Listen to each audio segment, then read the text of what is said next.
नमस्कार दोस्तों, स्वागत है आप सबका संकल्प यूपीएससी चैनल पर। मैं हूं दीक्षांत और हम लोग कवर कर रहे हैं विज़न आईएएस की मैगज़ीन। विज़न आईएएस की मैगज़ीन ये है सितंबर मंथ की। पॉलिटी और आईआर वाला पार्ट जो है उसके अलग अलग videos I have uploaded on the YouTube on this channel only on your favourite channel संकल्प यूपीएससी। एक बार और बोल देता हूँ, संकल्प UPSC, please subscribe it. Anyways, तो चलिए शुरू करते हैं आज का सेशन और बढ़ते हैं अपने संकल्प की तरफ, यूपीएससी की सफल यात्रा की तरफ। Let's begin. The first article is goods and services reform. Goods and services reform किए गए हैं। क्या किए गए हैं? गुड्स और सर्विसेज में रिफॉर्म किए गए हैं। निर्मला ताई ने गुड्स और सर्विसेज में रिफॉर्म किए हैं। अभी 56th मीटिंग हुई थी जीएसटी काउंसिल की। क्या हुई थी? 56th मीटिंग हुई थी जीएसटी काउंसिल की। इसने अप्रूव किया जीएसटी 2.0 को। What is GST 2.0? जीएसटी 2.0 जो है अपने नई जनरेशन के रिफॉर्म्स हैं, जीएसटी के नए रिफॉर्म हैं। इन्होंने कुछ नहीं किया, इन्होंने रेट जो जीएसटी की रेट थे, पहले जीएसटी रेट थे ना, पहले जीएसटी की 5 स्लैब हुआ करती, 5% की स्लैब, 12% की स्लैब, 18% की स्लैब और 28% की स्लैब। ठीक है, इतने ये अलग अलग टैक्सेस हुआ करते जो अलग अलग आइटम्स पे लगा करते। अब कह रहे हैं कि यार ये इतने सारे टैक्सेस है ना, इसमें से 2 टैक्स हटा दो, सिर्फ 2 टैक्स रखेंगे, तो 2 स्लैब का स्ट्रक्चर रखेंगे और रेट्स को कर दिया रैशनलाइज। ठीक, अब कह रहा है कि ये तो है नया वाला जीएसटी, और जो पुराने वाला जीएसटी है उसको रिवैल्यूएट कर लेते हैं। भाई पुराना जो अपन ने पहले बनाया था 2017 के अंदर, उसने क्या किया, उसने क्या अब तक बढ़िया काम किया है। तो चलिए, जीएसटी एक सिंगल इनडायरेक्ट टैक्स है जो कि गुड्स और सर्विसेज पे लगता है पूरे इंडिया के अंदर। मतलब पूरे इंडिया में एक ही टैक्स लग रहा है। ठीक है, ऐसा नहीं है कि अलग अलग स्टेट में सेम चीज़ पे अलग अलग टैक्स लगे। ठीक, फिर कह रहा है कि इसके जो मेन कंपोनेंट्स हैं वो सेंट्रल जीएसटी है, स्टेट जीएसटी है, यूनियन टेरिटरी जीएसटी और इंटीग्रेटेड जीएसटी। ठीक है, अगर ट्रांजैक्शन, अगर कोई चीज़ का लेन देन, अगर कोई चीज़ की खरीद बिक्री किसी एक स्टेट के अंदर हो रही है, मतलब हरियाणा है, हरियाणा इज़ माई स्टेट, कोई चीज़ अगर हरियाणा में बनी, कोई चीज़ अगर हरियाणा में बनी और हरियाणा में कंज्यूम हो गई, तो इसको बोल दिया इंट्रा स्टेट ट्रांजैक्शन। लेकिन दिस इज़ हरियाणा या फिर दिस इज़ हरियाणा, और इसको यहाँ पे वो चीज़ बनी लेकिन इसका कंजम्पशन हो रहा है किसी और स्टेट के अंदर, इसका कंजम्पशन हो रहा है किसी और स्टेट में, और कोई भी स्टेट हो सकता है, इसको बोलेंगे इंटर स्टेट ट्रांजैक्शन। अगर इंटर स्टेट ट्रांजैक्शन हो रहा है तो यहाँ पे लगेगा आईजीएसटी, लेकिन अगर इंट्रा स्टेट ट्रांजैक्शन हो रहा है तो वहाँ लगेगा जीएसटी। और ये मतलब आईजीएसटी जो है इसको कलेक्ट किया जाएगा किसके द्वारा? इसको कलेक्ट किया जाएगा सेंट्रल गवर्नमेंट के द्वारा। और सेंट्रल गवर्नमेंट क्या करेगी? खुद का हिस्सा अपने पास रख लेगी और बचा हुआ हिस्सा उस स्टेट को भेज देगी जिस स्टेट के अंदर वो चीज़ कंज्यूम हुई है। ठीक, इंटर स्टेट की मैं बात कर रहा था अभी। अब मैं कह रहा हूँ कि अगर इंट्रा स्टेट है, अगर इंट्रा स्टेट है, मान लो if your state is Uttar Pradesh, if your state is Uttar Pradesh, united provinces, तो और यूनाइटेड प्रोविंस तुम्हारा स्टेट है, उसी में चीज़ बनी, वहीं पे कंज्यूम होगी, तो उस पर लगा जीएसटी। इस जीएसटी के अंदर 2 कंपोनेंट होंगे, एक एसजीएसटी और एक होगा सीजीएसटी। ठीक है, CGST is the central GST, SGST is the state GST. तो इस जीएसटी के अंदर जो एसजीएसटी वाला पार्ट है वो सेंटर कलेक्ट कर लेगी और सीजीएसटी वाला पार्ट जो है स्टेट के पास चला जाएगा, बस, और कुछ नहीं है। फिर कह रहा है कि it is destination based tax. क्यों डेस्टिनेशन बेस्ड टैक्स क्यों बोल रहे हैं? जिस स्टेट के अंदर कोई चीज़ कंज्यूम हो रही है उसी वही स्टेट जो है उसको जीएसटी का हिस्सा मिलेगा, इसलिए इसको बोल दिया अपन ने डेस्टिनेशन बेस्ड टैक्स। ये तो अपन थोड़ी देर पहले बात की थी कि इंटर स्टेट ट्रांजेक्शन्स के अंदर जिस स्टेट के अंदर कंजम्पशन हुआ है उसको मिलेगा आईजीएसटी का पार्ट। ठीक है, तो क्या हो गया? Destination based tax. रेवेन्यू जा रहा है उस स्टेट के अंदर जहाँ पे गुड्स और सर्विसेज फाइनली कंज्यूम हो रहे हैं। फिर सिग्निफिकेंस क्या है भाई जीएसटी का, कोई मेरे को बता दो। अगर किसी को नहीं पता तो भी कोई बात नहीं, और किसी को पता है तो वेल एंड गुड। सिग्निफिकेंस कुछ नहीं है यार, 4 पॉइंट्स में दे रखा है विज़न ने। विज़न मैगजीन कहती है कि 17 टैक्सेस थे पहले और 13 सेस थे पहले, इन सबको यूनिफाई करके जीएसटी के अंडर सब्ज्यूम कर लिया है। एग्जाम्पल, सर्विस टैक्स हो गया, वैट हो गया, लग्जरी टैक्स हो गया, सेंट्रल सेल्स टैक्स हो गया, सारे के सारे टैक्सेस आ गए हैं जीएसटी के अंदर। आ जाओ जीएसटी के अंदर। इन्होंने क्या किया, इन्होंने टैक्स ऑन टैक्स जो है उसको ख़त्म कर दिया है। इसके बारे में ज़्यादा अपन अभी बात नहीं कर सकते, बात करेंगे तो ये इस चीज़ के ऊपर ही जो टाइम निकल जाएगा आधे घंटे का, जीएसटी के ऊपर, कि what is tax on tax, what is the input credit tax. ठीक है, तो इनके बारे में किसी अलग दिन बात कर लेंगे। फिर कह रहा है कि जीएसटी टैक्स पेयर। हाँ, एक चीज़ मैं पहले आपसे कहना चाहूँगा कि आज का जो होमवर्क है, तो होमवर्क अगर आप ये पढ़ रहे हो तो ये पढ़ने के बाद ओपन द लक्ष्मीकांत सर की बुक खोलना, उसमें एक चैप्टर होगा जिसका नाम है जीएसटी काउंसिल, और उस चैप्टर को पढ़ लेना।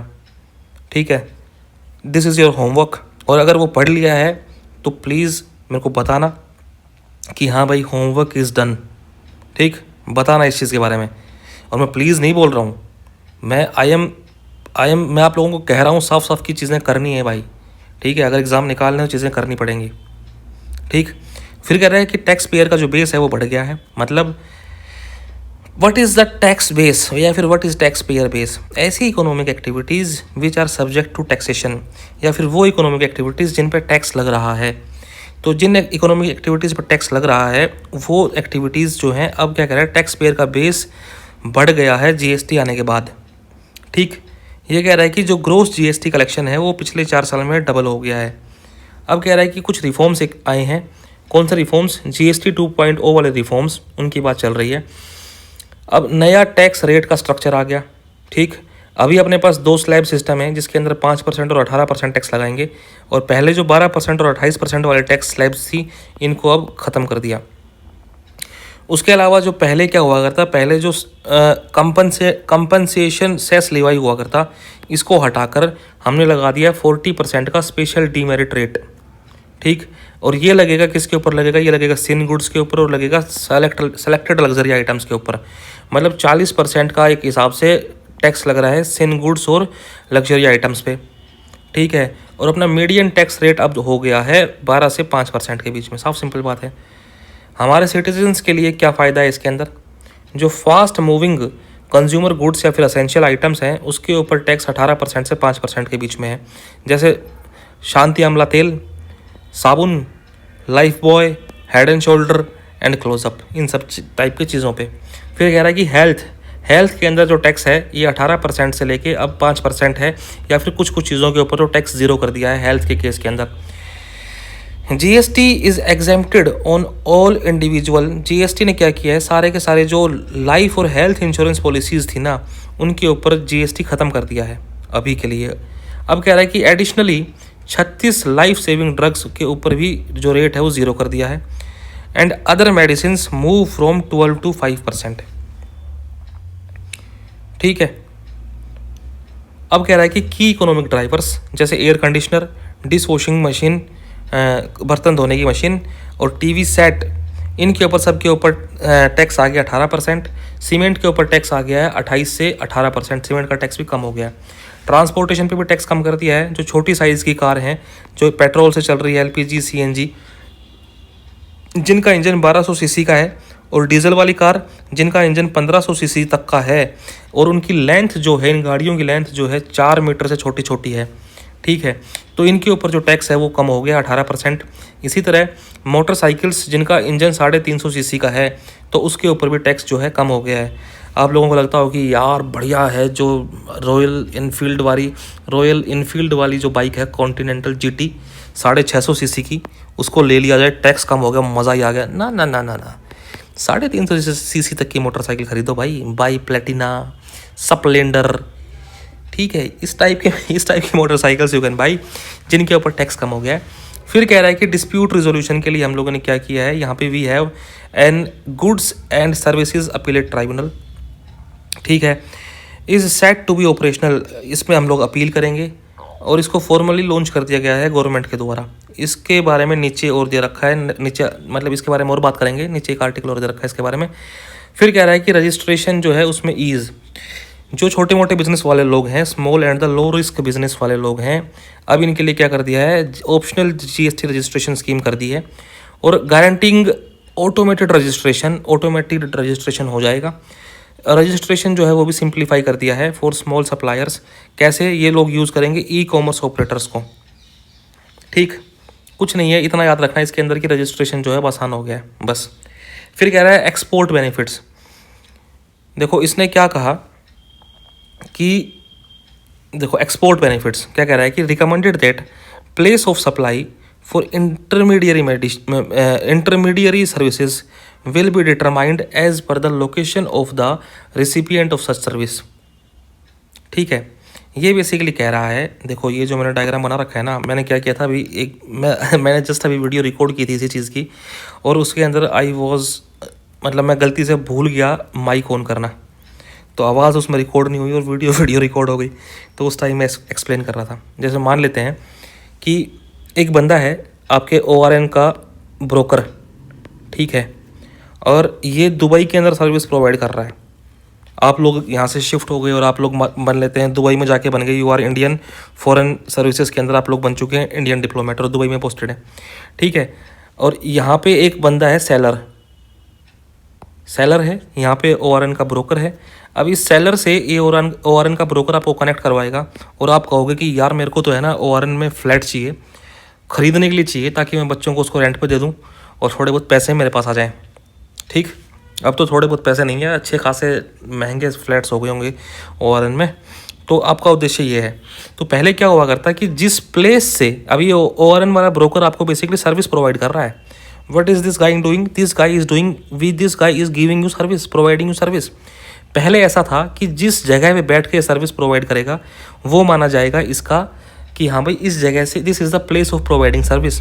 लेकिन अब ये कह रहा है कि अब नए अपडेट के हिसाब से चूंकि इसने दुबई में सर्विस प्रोवाइड की गई है, तो अब ये कहेगा कि जहाँ जिस प्लेस पे सर्विस प्रोवाइड हुई है उसको मान लेंगे प्लेस ऑफ सर्विस, मतलब उसको मान लेंगे वो जगह जहाँ पे सर्विस प्रोवाइड हुई है। देखो कुछ नहीं, कंफ्यूज नहीं होना। कह रहा है कि क्या कह रहा है ये जी, क्या कह रहा है, ये कह रहा है कि जो इंटरमीडियरी सर्विसेज, इसको बोल दिया इंटरमीडियरी सर्विस ब्रोकर वाले को, इंटरमीडियरी सर्विस की जो प्लेस ऑफ सप्लाई है उसकी जगह हम जहाँ पे अल्टीमेटली सर्विस प्रोवाइड हुई है, मतलब दुबई में सर्विस प्रोवाइड हुई है, उसको मानेंगे इसकी लोकेशन बस। ठीक, तो अगर दुबई में सर्विस प्रोवाइड हुई है तो अब ये आदमी ORN वाला कह सकता है कि यार मैंने सर्विस एक्सपोर्ट की है तो मेरे को एक्सपोर्ट बेनिफिट चाहिए, बस मैं इतना कहना चाह रहा था आपको। ठीक है, इंटरमीडियरी सर्विस ऐसी सर्विस हैं जिसके अंदर गुड्स या सर्विसेज प्रोवाइड की जा रही हैं दो पार्टीज़ के बीच में विदाउट अल्टरिंग दैम। ठीक, अब क्या कह रहा है, benefits of the recent changes के क्या बेनिफिट्स हैं। पहली बात तो है सोशल प्रोटेक्शन।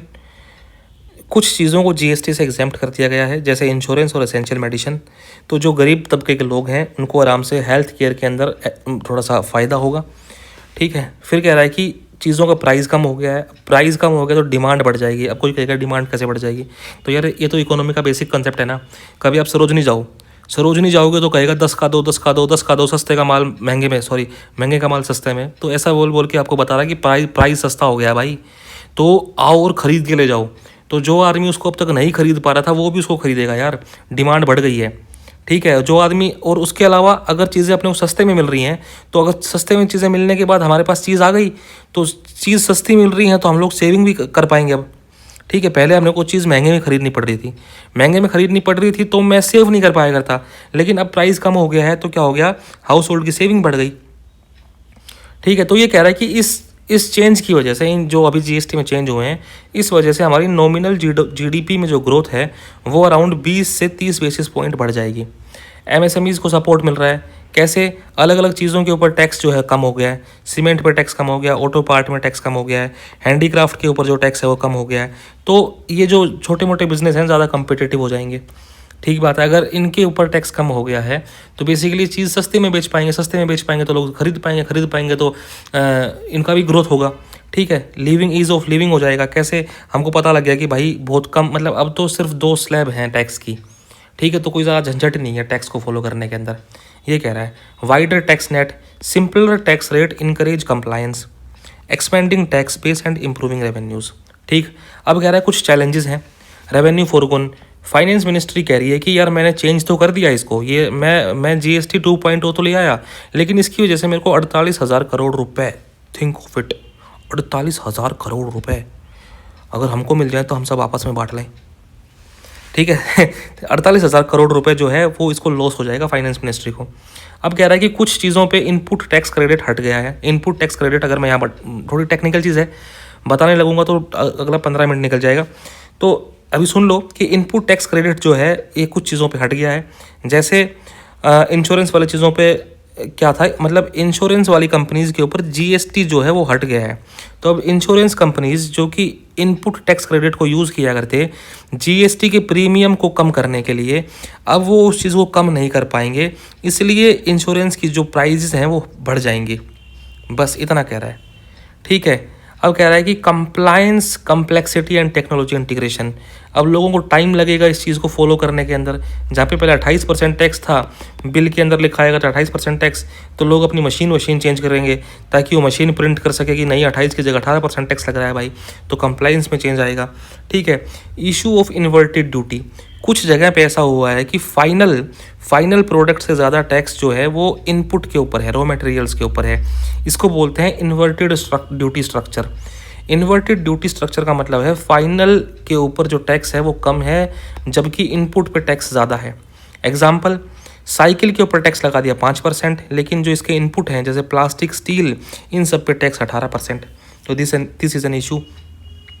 अब कह रहा है कि हमको एंटी प्रॉफिटियरिंग मैकेनिज्म की ज़रूरत है। पहले जब जीएसटी आया तो हमने बनाया था नेशनल एंटी प्रॉफिटियरिंग अथॉरिटी। पहले देखते हैं कि प्रॉफिटियरिंग क्या होता है। प्रॉफिटियरिंग का मतलब ये है कि अगर कोई आदमी, एक सेलर है, there is a seller, tax rate change होने के बाद वो सेलर जो फ़ायदा, अल्टीमेट फ़ायदा जो है वो बायर को नहीं दे रहा। ठीक है, वो बायर को नहीं दे रहा है, इसको बोल दिया प्रॉफिटियरिंग। ठीक है, मैंने यहाँ पे लिख रखा है, the willful action not changing the final price of good और services by various mean despite the reduction of rate of tax, इसको बोल दिया हमने प्रॉफिटियरिंग। तो इस प्रॉफिटियरिंग को रोकने के लिए हमको एंटी प्रॉफिटियरिंग मैकेनिज्म लेके आना पड़ेगा। जब जीएसटी लेके आए थे शुरू में 2017 में, तो हमने नेशनल एंटी प्रॉफिटियरिंग अथॉरिटी बनाई थी।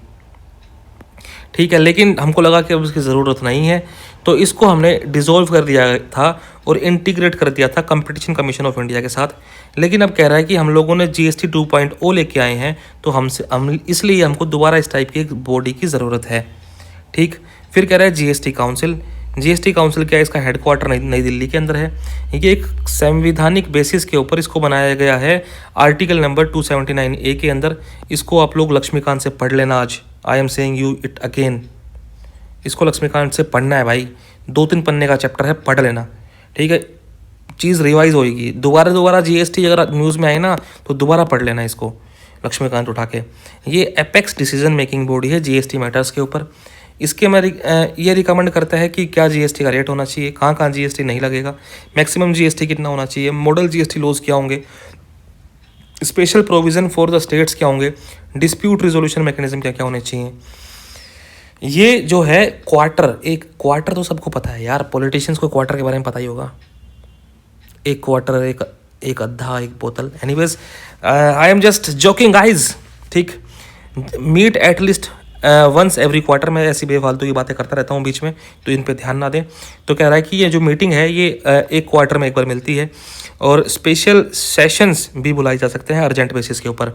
इसकी कंपोजिशन की बात करूं तो इनका जो चेयरमैन है, it is the union finance minister. तो अभी अपनी निर्मला जी हैं, वो इनके फाइनेंस मिनिस्टर हैं। इनके साथ अपने पास union minister of the state revenue या फाइनेंस वाले जो, वो भी इसके मेंबर हैं। और साथ में finance minister of the all the states and union territories with, वो भी इनके मेंबर है। तो अभी इसके अंदर टोटली 33 मेंबर हैं। 33 मेंबर कैसे, एक जो है वो अपनी निर्मला सीतारमन जी, एक यूनियन के मिनिस्टर ऑफ द स्टेट। ठीक है, अपने पास 28 स्टेट हैं, तो कितने हो गए, 30 हो गए। प्लस अपने पास 3 ऐसी यूनियन टेरिटरी हैं जिसके अंदर क्या है, जिसके अंदर लेजिस्लेचर है। तो this is equal to 33 members, 33 member है अपने पास जीएसटी काउंसिल के अंदर। फिर आगे चलते हैं गाइज। फिर the next thing is voting के मैं बताऊँ तुमको। वोटिंग के अंदर क्या है कि सेंटर का जो वोटिंग में है 1/3 वोट जो है सेंटर का होता है, और स्टेट का 2/3 वोट है। और इसके अंदर डिसीजन लिए जाते हैं 3/4 मेजोरिटी के साथ। सिग्निफिकेंस ये है cooperative federalism. What is cooperative federalism? Cooperative federalism का मतलब ये है स्टेट और सेंटर एक साथ में हाथ से हाथ मिला के चलें। क्या मतलब है? स्टेट या सेंटर एक साथ हाथ से हाथ मिलाकर चलें, इसको बोलते हैं अपन लोग कोऑपरेटिव फेडरलिज्म। फिर वी हैव कंक्लूजन। कंक्लूजन ये आप लोग देख लेना। इसके बाद जो जी स्टैट और जी स्टैट ई कोर्ट पोर्टल लॉन्च किए गए हैं, इसके बारे में हम लोग देख लेते हैं अभी। ठीक है, तो कह रहा है कि goods and services tax appellate tribunal, ये एक ट्राइब्यूनल है। ठीक है, देखो ट्राइब्यूनल के लिए अपीलेट ट्राइब्यूनल है, मतलब आपको कोई दिक्कत है तो आप अपील करके इसके पास जाओगे। ठीक, ये सेकंड अपीलेट अथॉरिटी है, मतलब अगर आपको टैक्स से कोई दिक्कत है, when A tax payer has a dispute, तो पहले जाएगा वो आदमी टैक्स एडमिनिस्ट्रेशन के पास। अगर टैक्स एडमिनिस्ट्रेशन से भी उसका समाधान नहीं होता है, then he shall move to good and services tax appellate tribunal. ठीक, फिर कह रहा है पर्पज़ क्या है इसका उद्देश्य ये है कि ये it will hear appeals against order passed by GST appellate authorities और प्रोवाइड करेगा टैक्स पेयर्स को एक इंडिपेंडेंट फॉरम ऑफ जस्टिस। इसकी मैं बेंचेस की बात करूं तो इसकी एक बेंच दिल्ली में बैठ रही है और इसकी 31 बेंचेस जो हैं वो इंडिया में अलग अलग जगह बैठ रही हैं। ठीक है, इसका स्ट्रक्चर के अंदर कौन कौन है? हर बेंच के अंदर 2 जुडिशियल मेंबर होंगे, एक टेक्निकल मेंबर होगा सेंटर का और एक टेक्निकल मेंबर होगा स्टेट का। मैं सिग्निफिकेंस की मैं बात करूं तो सिग्निफिकेंस तो जायज़ सी बात है, अगर एक बंदा सेंटर का है और एक बंदा स्टेट का है तो कोऑपरेटिव फेडरलिज्म अपन लिख देंगे यहाँ पे। इसी तरह अपने पास जी स्टैट ई कोर्ट पोर्टल है। ये जो कोर्ट हैं, ये जो अपीलेट ट्राइब्यूनल हैं, इनका क्या बनाया है अपन ने? ई पोर्टल बनाया है। इससे क्या होगा, अगर ई पोर्टल बन गया तो आप जाके डायरेक्टली ऑनलाइन अपील फाइल कर सकते हो। अगर आपका केस चल रहा है तो उस केस का ट्रैक कर सकते हो प्रोग्रेस, कि मित्रांदा केस चल रहा, मित्रांदा जो केस चल रहा है उसका तुम लोग क्या कर सकते हो? ट्रैक कर सकते हो प्रोग्रेस। पार्टिसिपेट कर सकते हो हियरिंग्स में। और इस चीज़ को डेवलप किया है किसने? GST network in collaboration with national informatics centre. The next article is India's semi conductor ecosystem. India का सेमी कंडक्टर का इकोसिस्टम कैसा चल रहा है? देखो, अभी 2 नैनोमीटर की चिप जो है इसको डिज़ाइन किया जा रहा है इंडिया के द्वारा पहली बार। क्या कह रहा है ये? दिस इज ट्राइंग टू से कि 2 नैनोमीटर की चिप जो डिज़ाइन हो रही है इंडिया के द्वारा पहली बार। ठीक है, कहाँ है भाई मार्कर? हाँ, ये रहा। 2 नैनोमीटर की chip is being designed in India for the first time. इसका inauguration after the inauguration of ARM's new semiconductor design office in Bengaluru. अब 2 नैनोमीटर की चिप, इतना क्या ज़बरदस्त चीज़ है उसके अंदर कि इसको न्यूज़ में लेके आ गया। ठीक है, इतना क्या उसने ऐसा हल्ला बोल कर रखा है कि what is the significance of this 2 nanometer chip. देखो, सेमीकंडक्टर जो हैं वो बेसिकली फंडामेंटल कंपोनेंट है किसी भी इलेक्ट्रॉनिक डिवाइस के।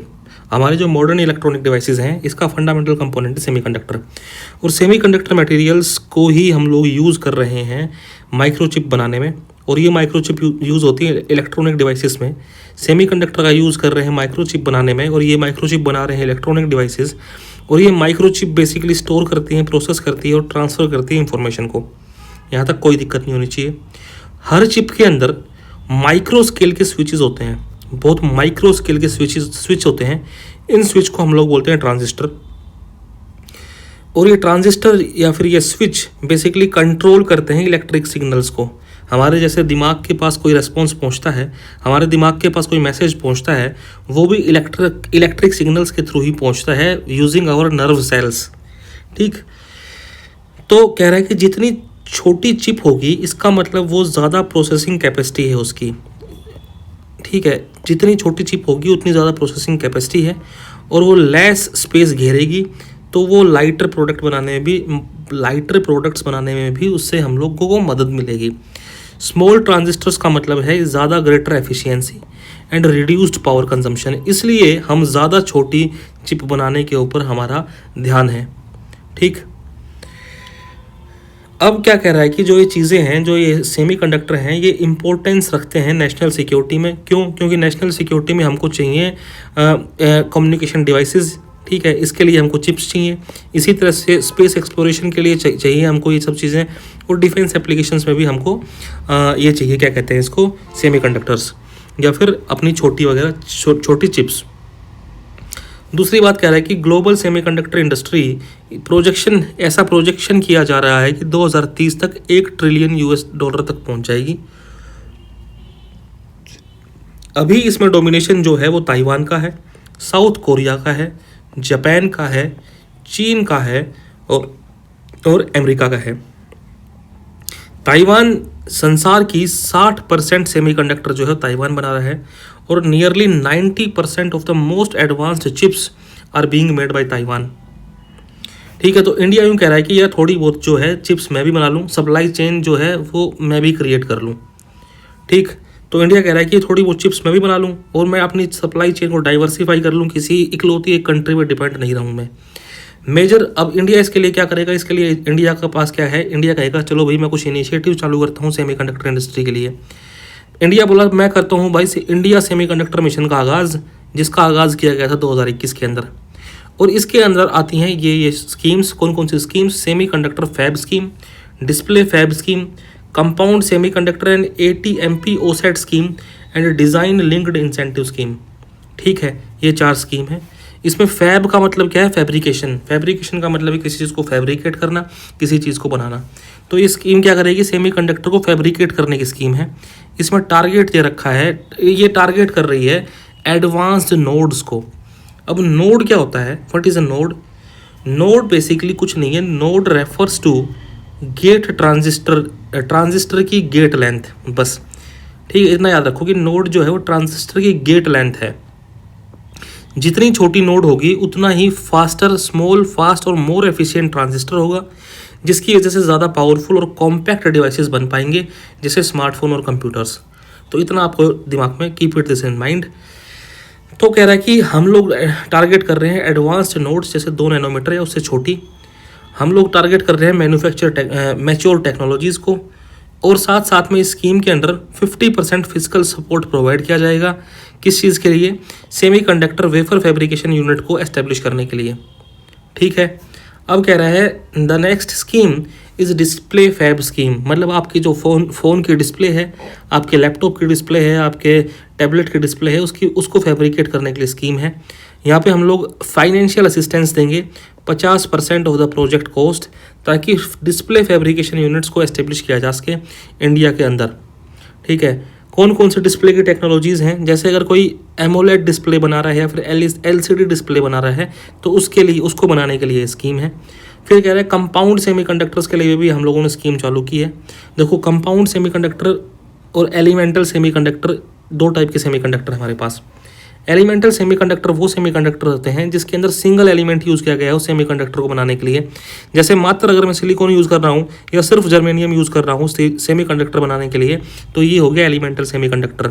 लेकिन कंपाउंड सेमीकंडक्टर के अंदर एक से ज़्यादा एलिमेंट का हम प्रयोग करते हैं। ऐसे इसका एग्जाम्पल बताते हैं अपन लोग। Gallium arsenide is a semiconductor, indium phosphide is a semiconductor. ठीक है, और ये स्कीम्स हैं, ये स्कीम सपोर्ट करती हैं कंपाउंड सेमीकंडक्टर्स को, सिलिकॉन फोटोनिक्स को, MEMS सेंसर्स को और डिस्क्रीट सेमीकंडक्टर्स को।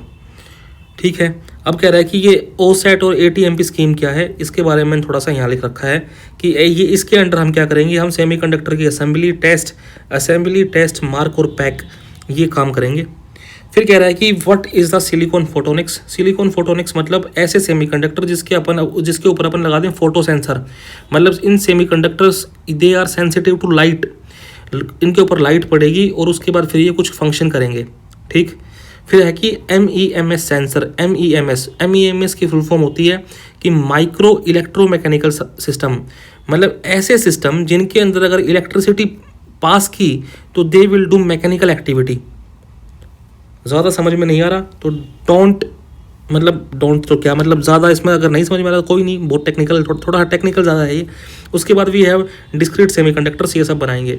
फिर कह रहा है डिज़ाइन लिंक्ड इंसेंटिव।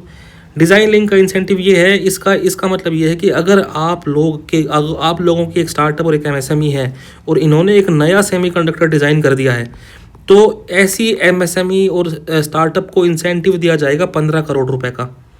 ठीक, फिर कह रहा है कि सेमीकॉन इंडिया कुछ नहीं है, ये बेसिकली एक ऐसा एनुअल प्रोग्राम है जहाँ पे हम लोग अलग अलग एग्जीक्यूटिव्स को और लीडिंग एक्सपर्ट्स को, ऐसे एक्सपर्ट्स जो कि ग्लोबल सेमीकंडक्टर डिज़ाइन और मैन्युफैक्चरिंग सिस्टम के अंदर लीडर्स हैं, उनको एक जगह लेके आते हैं। वी ब्रिंग देम टुगेदर, ताकि वो लोग आपस में बैठ के आसपास में बातें कर सकें कि भाई सेमीकंडक्टर का क्या करना है, कैसे प्रोड्यूस करना है, कैसे क्या करना है।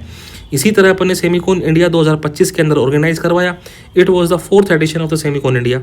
इसको होस्ट किया था इंडिया सेमीकंडक्टर मिशन ने in the partnership with SEMI. SEMI क्या चीज़ है? SEMI is semiconductor equipment and material international. इसका थीम जो था ये थीम था, इस थीम से कोई मतलब नहीं है आपको। अब कह रहा है कि skill and talent development program, हम लोग हैं सेमीकंडक्टर के लिए कुछ स्किल और टैलेंट डेवलपमेंट प्रोग्राम भी लेके आएंगे। जैसे एग्जाम्पल पहला कौन सा? AICTE का VLSI curriculum. What is the VLSI? VLSI की फुल फॉर्म है अपने पास very large scale integration. This VLSI is very large scale integration. मतलब आप बेसिकली क्या कर रहे हो इसमें, इसके बारे में हम बात कर लेते हैं। वेरी लार्ज स्केल इंटीग्रेशन का मतलब ये एक ऐसा प्रोसेस है जहाँ पे हम लोग मिलियंस और बिलियंस ऑफ ट्रांजिस्टर को एक सिंगल चिप के ऊपर लगाते हैं और बना रहे हैं एक इंटीग्रेटेड सर्किट।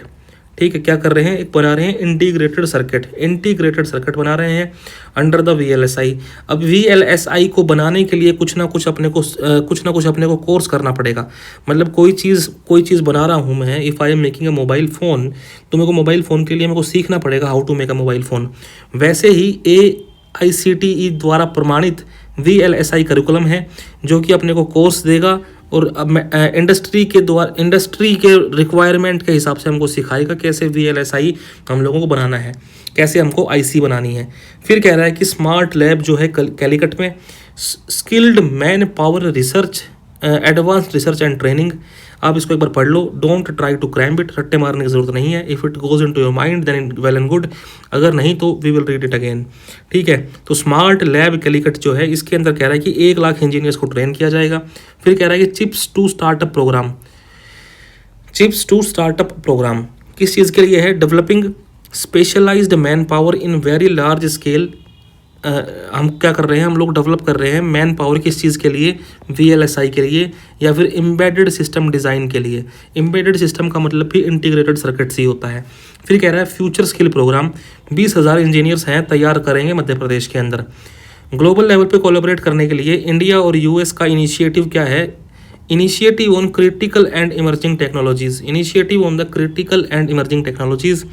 इससे हम क्या कर रहे हैं? हम हमारे स्ट्रेटेजिक कोऑपरेशन को डीपन कर रहे हैं अक्रॉस की टेक्नोलॉजी सेक्टर्स, जिसमें सेमीकंडक्टर भी जिसका पार्ट है। अब हम लोग प्रमोट करेंगे R&D को। R&D is research and development. तो 3 नैनोमीटर की चिप बनाने के लिए 3 नैनोमीटर चिप डिज़ाइन के लिए सेंटर्स कहाँ पे? नोएडा और बेंगलुरु के अंदर हैं, जिनको 2025 में इनॉग्रेट किया गया। We are moving towards silicon carbide and 3D glass packing. किस चीज़ के लिए? EV के लिए, डिफेंस के लिए और एयरोस्पेस के लिए। फिर हमने क्या बनाया? इंडिया ने पहली बार फुल्ली इंडिजीनियस 32 बिट का माइक्रो प्रोसेसर बनाया है जिसका नाम है विक्रम 32 बिट प्रोसेसर। सुनो दोबारा, इंडिया ने पहली बार बनाया है इंडिजीनियस 32 बिट का माइक्रो प्रोसेसर जिसका नाम है विक्रम 32 बिट प्रोसेसर। इसका क्या है? इसको हम यूज़ कर सकते हैं हार्श व्हीकल कंडीशंस के अंदर भी।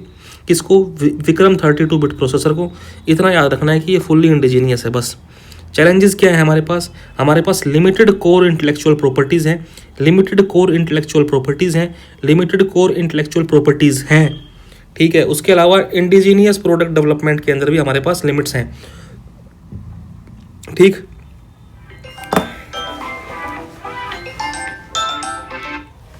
फिर उसके बाद क्या कह रहा है कि we are weak in research and innovation with few original patents. हमारे पास इतने ओरिजिनल पेटेंट्स भी नहीं है। फिर कह रहा है कि किस चीज़ में? चिप टेक्नोलॉजीज़ में, AI चिप्स के अंदर, क्वांटम कंप्यूटिंग में हमारे पास क्या है? ओरिजिनल पेटेंट्स बहुत कम हैं। फिर कह रहा है कि जियोपॉलिटिकल रिस्क क्या हो सकता है यार? देखो, export control by major power especially US may limit India's access to critical technologies and chip making equipment. ठीक, लो focus on advanced fab facilities. Advanced जो फैब्रिकेशन फैसिलिटीज़ है उसके ऊपर हमारा फोकस नहीं है। हम बेसिकली अभी फोकस कर रहे हैं 28 नैनोमीटर वाले नोड्स के ऊपर। लेकिन ग्लोबल लेवल पे तो भाई लोग अलग ही जगह पहुंच गए हैं। ग्लोबल लेवल पे 3 नैनोमीटर, 5 नैनोमीटर और स्पेशलाइज्ड चिप फॉर एआई और क्वांटम टेक्नोलॉजी पे लोग ध्यान दे रहे हैं, और हम पड़े हुए हैं अभी भी 28 नैनोमीटर के ऊपर। क्या मतलब इस चीज़ का? अंडर डेवलप्ड सप्लाई चेन, हमारी सप्लाई चेन उतने डेवलप्ड नहीं है। India lakhs domestic sources for की मटेरियल्स, जैसे सिलिकॉन वेफर्स के लिए, स्पेशलिटी केमिकल्स में भी अपने पास इंडिया के पास डोमेस्टिक सोर्सेज की कमी है। अल्ट्रा प्योर गैसेस के में भी इंडिया के पास कमी है। ठीक, अब कह रहा है कि high capital cost and R&D cost, capital cost बहुत ज़्यादा है और R&D कॉस्ट भी बहुत ज़्यादा है। सेमीकंडक्टर फैब्रिकेशन के लिए हमको $1 बिलियन की इन्वेस्टमेंट चाहिए होती है। ठीक है, और design cost are very expensive for many startups हैं, तो इसलिए गवर्नमेंट को यहाँ पे सपोर्ट करना चाहिए इस चीज़ के लिए। और इश्यूज़ क्या क्या हैं? Fragmented collaboration and ecosystem creation, जो कोलैबोरेशन है ढंग से कोलैबोरेट करवाओ आसपास में यार। कोलैबोरेशन ढंग से नहीं हो पा रहा है किस किस के बीच में, जो मैन्युफैक्चरर्स हैं और डिज़ाइन हाउसेस के बीच में। ठीक है, फैब्रिकेशन यूनिट्स और रिसर्च यूनिट्स के बीच में कोलैबोरेशन नहीं है भाई। अगर ये आपस में सारे कोलैबोरेट करके काम करेंगे तो ज़्यादा अच्छा रहेगा। Shortage of specialized manufacturing talent, हमारे पास मैन्युफैक्चरिंग टैलेंट की कमी है, इसलिए जो आर्मी चीज़ों को बना पाए, इसलिए that is why we are focusing on the VLSI, जो अपने पास ये वाला प्रोग्राम था ना, AICTE का VLSI जो कैरिकुलम था, इसमें लोगों को हम लोग ट्रेन कर रहे हैं। ठीक, फिर क्या है? Slow progress execution and delay in regulatory approvals, हमारे पास लॉजिस्टिक की कमी है। We are lacking in the logistics and the transport infrastructure. Environment के भी कंसर्न्स हैं, जैसे सेमीकंडक्टर फैब्रिकेशन के अंदर बहुत पानी चाहिए और बहुत एनर्जी चाहिए। ठीक है, अब वे अहेड ये हमको अभी करना है। देखो अब इससे कैसे हम लोग आगे निजात पाएँ, क्या क्या हम चीज़ें ठीक कर सकते हैं ताकि हम सेमीकंडक्टर इंडस्ट्री के अंदर बहुत ज़्यादा फन्ने का बन जाएं, बहुत ज़्यादा ताबड़तोड़ परफॉर्मेंस कर पाएँ। इन्हांस इंडिजीनियस R&D, अपने पास में R&D ठीक करो। इंटेलेक्चुअल प्रॉपर्टी क्रिएशन बढ़ाओ भाई। इस चीज़ के लिए क्या करना पड़ेगा हमारे पास, इसलिए पब्लिक और प्राइवेट फंडिंग को बढ़ाना पड़ेगा सेमीकंडक्टर की R&D के अंदर। हमको IP रजिस्ट्रेशन को स्ट्रेंथन करना पड़ेगा और enforcement for indigenous IP base etcetera. Geopolitical shifts का यूज़ करो, जैसे India as a secure transparent investment destination. ठीक है, तो लोग क्या है, इंडिया को बाहर से इंपोर्ट करने की जगह लोग यहीं पे इन्वेस्ट कर लेंगे यार। जैसे India can pursue, oh God एक second, India can pursue alliances like joining US का चिप फॉर अलायंस। इंडिया कह रहा है कि इंडिया जो है ऐसा भी कर सकती है कि US के पास जाए और US को कहे कि यार जो तुम्हारे चिप फॉर अलायंस है ना, इसका पार्ट हमें भी बना लो, थोड़ी बहुत चिप विप जो है। अच्छा देखो, मैंने तो गलत बोल दिया, जैसे इंडिया ने अपने पास चिप फॉर अलायंस का पार्ट है, वैसे ही ऐसे अलायंसेस को और भी बना सकता है इंडिया। ठीक, expand incentives and R&D for the advanced nodes. Expand incentives and R&D, तुम इंसेंटिव्स को दो और इंसेंटिव्स दो ताकि R&D हो सके किस चीज़ के लिए, एडवांस्ड नोड्स के लिए। ठीक, इसलिए हमने 12 मेमोरेंडम ऑफ अंडरस्टैंडिंग साइन कर announced during the Semicon India 2025।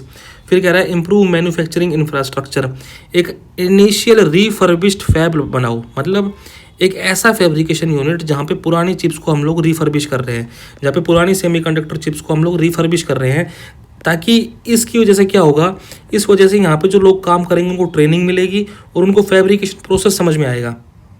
समझ रहे हो? अब मैं कह रहा हूँ कि अगर किसी को कारपेंटरी सीखनी है तो वो आदमी को तुम बिल्कुल नई लकड़ी काट के देने की जगह जो पुराने टूटे फूटे गेट वगैरह है या फिर पुराने टूटे फूटे टेबल्स हैं वो दे दो कि भाई तुम पहले इसको ठीक करो, इसको रिफर्बिश करो। तो यही कह रहा है कि हमको रिफर्बिश्ड फैब बनानी चाहिए, fabrication facility, refurbished fabrication facilities बनानी चाहिए ताकि ट्रेनिंग हो सके और फैब्रिकेशन एक्सेस मिल सके।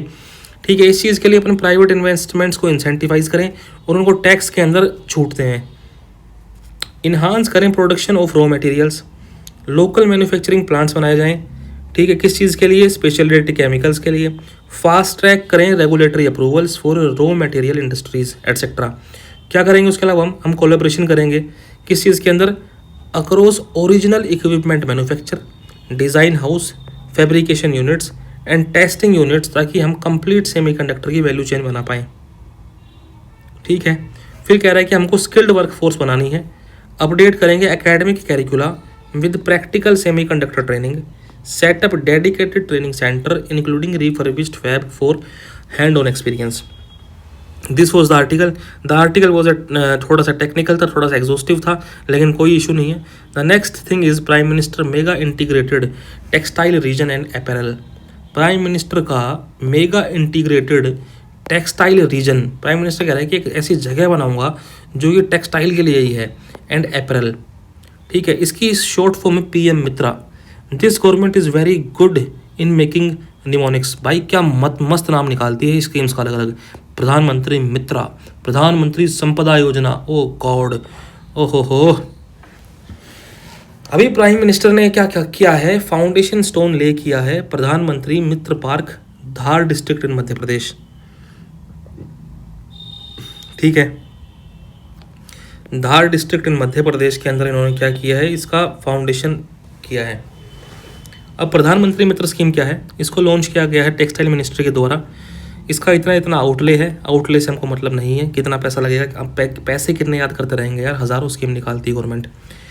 हम लोग एस्टेब्लिश करेंगे large scale textile manufacturing hubs को। टेक्सटाइल मैन्युफैक्चरिंग यहाँ पे क्या होगा, इन सारे हब्स के अंदर टेक्सटाइल मैन्युफैक्चर करेंगे। वर्ल्ड क्लास इंफ्रास्ट्रक्चर होगा इन हब्स के अंदर, और फैसिलिटीज़ भी वर्ल्ड क्लास होंगी, ठीक। 2023 के अंदर 7 साइट्स और आइडेंटिफाइड, 7 साइट्स को आइडेंटिफाई किया गया था। कौन कौन सी 7 साइट हैं ये अभी देखते हैं, एक सेकंड रुको। These parks will facilitate total value chain. What is total value chain, मतलब एक कपड़े बनाने के अंदर क्या क्या चीज़ें पॉसिबल हो सकती हैं, वो सारी चीज़ें इन पार्क्स में होंगी। Total value chain of the textile industry, तो क्या क्या चीज़ें हो सकती हैं टेक्सटाइल इंडस्ट्री के अंदर, स्पिनिंग हो सकती है, वीविंग हो सकती है, प्रोसेसिंग हो सकती है, गारमेंटिंग हो सकती है, टेक्सटाइल मैन्युफैक्चरिंग हो सकती है, processing and printing machinery industry, सब चीज़ें मैंने यहाँ लगा दी। नरेंद्र मोदी जी कह रहे हैं कि मैंने भाइयों बहनों मैंने सब चीज़ें यहाँ लगा दी। पूरी की पूरी वैल्यू चेन जो है टेक्सटाइल इंडस्ट्री की इन 7 जगहों में लगा दी, ठीक है। विज़न क्या है, 5F विज़न। 5F विज़न देखो, एग्ज़ाम में अगर गलती से इसके बारे में आ गया, कौन से एग्ज़ाम में, मेंस एग्ज़ाम की बात कर रहा हूँ। प्रीलिम्स तो ठीक है, प्रीलिम्स के लिए तो फैक्ट्स हम लोग देख रहे हैं, तो ये चीज़ लिख के आना, मज़ा आ जाएगा। If you will incorporate this thing your answer, तो भाई साहब मज़ा ही आ जाएगा। Farm, fiber, factory, fashion and the foreign, कैसे याद करेंगे, फाफी फैक फसफोर, घर जाके 10 बार बोलना, फाफी फैक फसफोर, ठीक है। तो आपको फार्म, फाइबर, फैक्ट्री, फैशन और फॉरेन जो है दिमाग में बच जाएगा, ठीक। अब मैं कह रहा हूँ कि कौन कौन सी 7 जगह हम लोगों ने ये बनाया है। पहला अपन ने बनाया है लखनऊ के अंदर, उसके अलावा गुजरात नवसारी के अंदर we are making the park, Mitra park. Maharashtra के अमरावती में, कर्नाटक के कालबुर्गी में, तमिलनाडु के विरुद्धनगर के अंदर, तेलंगाना के वारंगल में, और मध्य प्रदेश के धार के अंदर। अब इसमें लिख रखा है green field and the brown field. Green field का मतलब ये है कि ये जहाँ पे जो चीज़ बन रही है बिल्कुल नई बन रही है, ताज़ा बन रही है, ऑन द मतलब पहले यहाँ पे कुछ नहीं था। लेकिन ब्राउन फील्ड का मतलब ये है कि पहले से ही यहाँ पे हम लोगों ने कुछ टेक्सटाइल का काम कर रखा है, कुछ चीज़ें हैं पहले से ही, कुछ इंफ्रास्ट्रक्चर है वहाँ पे, और उसको अपग्रेड कर रहे हैं, ठीक। हमारा उद्देश्य क्या है, हमारा उद्देश्य ये है कि 70,000 करोड़ रुपए, ओ गॉड 70,000 करोड़ रुपए कितना होता है यार, 70,000 CR, इतना पैसा इन्वेस्ट करेंगे। 20 लाख के आसपास जॉब जो हैं वो जनरेट करेंगे। और eligibility and the selection criteria for states, किस स्टेट के अंदर जो ये पार्क बनाए जा रहे हैं, क्या एलिजिबिलिटी है, ये कह रहा है कि कंटिगुअस और इनकम्बरेंस फ्री लैंड पार्सल होना चाहिए। मतलब उस लैंड पार्सल के बीच में कोई चीज़ नहीं होनी चाहिए, कुछ फालतू फालतू बना हुआ नहीं होना चाहिए, कंटिगुअस होना चाहिए। तो ये अराउंड 1000 एकड़ के आसपास की जगह हो कम से कम, ठीक है। और it shall be conducive textile और इंडस्ट्रियल पॉलिसी, इस स्टेट के अंदर टेक्सटाइल और इंडस्ट्रियल पॉलिसी कंड्यूसिव होनी चाहिए। Traditional strength in the textile sector, उस स्टेट के अंदर टेक्सटाइल सेक्टर की कुछ ट्रेडिशनल स्ट्रेंथ होनी चाहिए। फिर कह रहे हैं स्ट्रक्चर एंड इम्प्लीमेंटेशन, हर जो मित्र पार्क है इसको to be developed under special purpose vehicle, कैसे इसको बनाएंगे, कैसे इंप्लीमेंट करेंगे, तो सारे के सारे जो मित्रा पार्क हैं इनको डेवलप किया जाएगा एक स्पेशल पर्पस व्हीकल के द्वारा।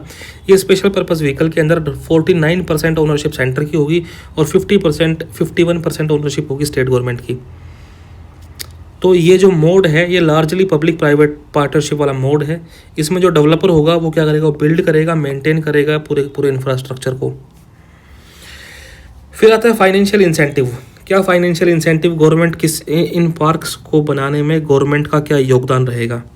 मिनिस्ट्री ऑफ टेक्सटाइल बेसिकली क्या करेगा, ये देगा फाइनेंशियल असिस्टेंस अराउंड 800 करोड़ रुपए तक का पर पार्क। हर पार्क को अराउंड 800 करोड़ के आसपास का फाइनेंशियल असिस्टेंस देगा।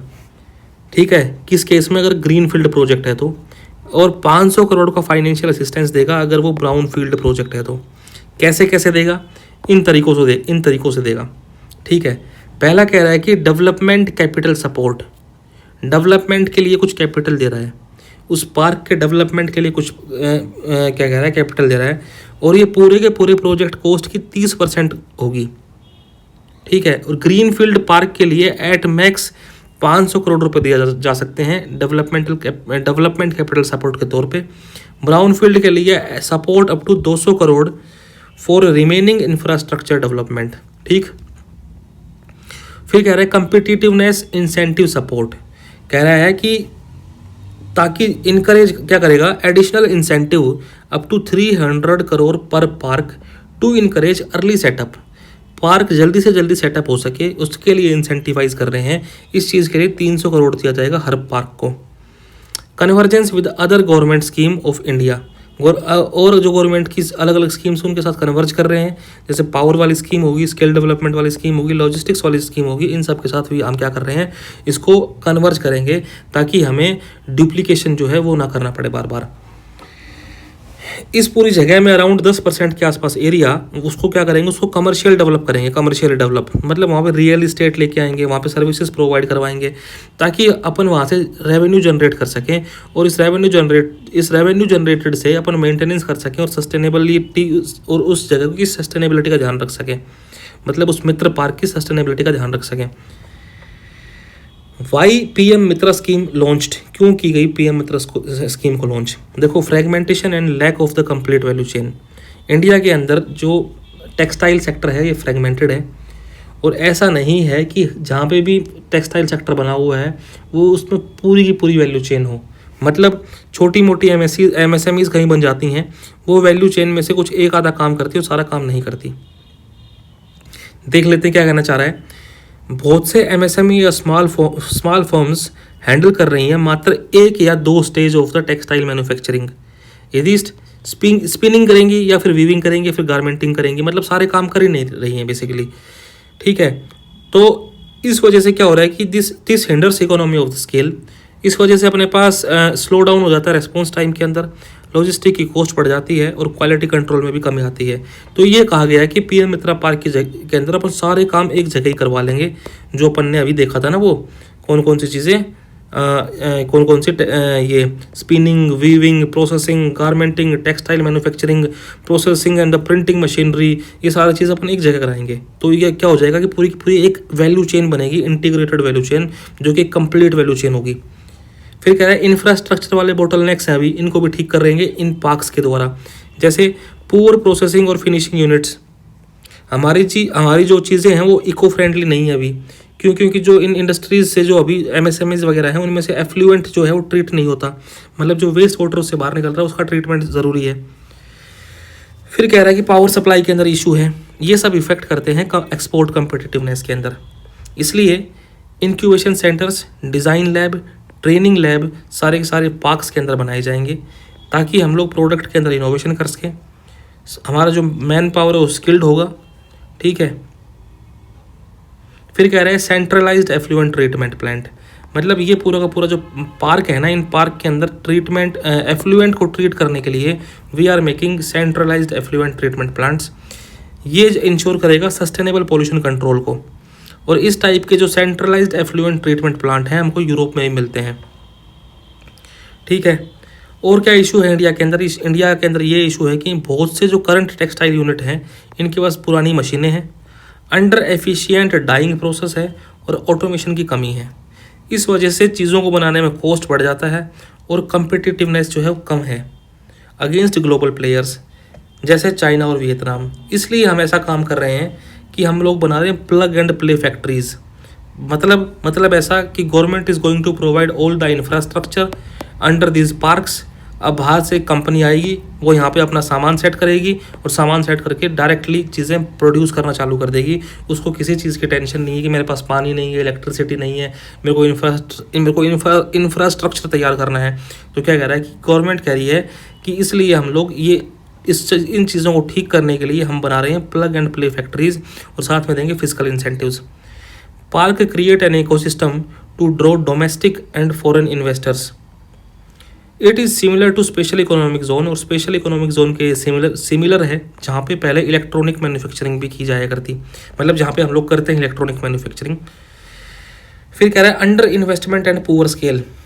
अभी वाली जो अपनी स्कीम्स हैं, जैसे अपने पास SITP, इसका है scheme for integrated textile parks. इसने क्या क्या have not achieved size and scale,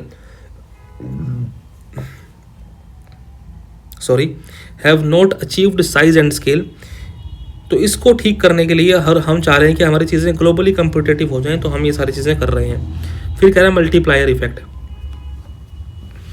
multiplier effect का मतलब ये होता है, व्हाट इज़ मल्टीप्लायर इफेक्ट?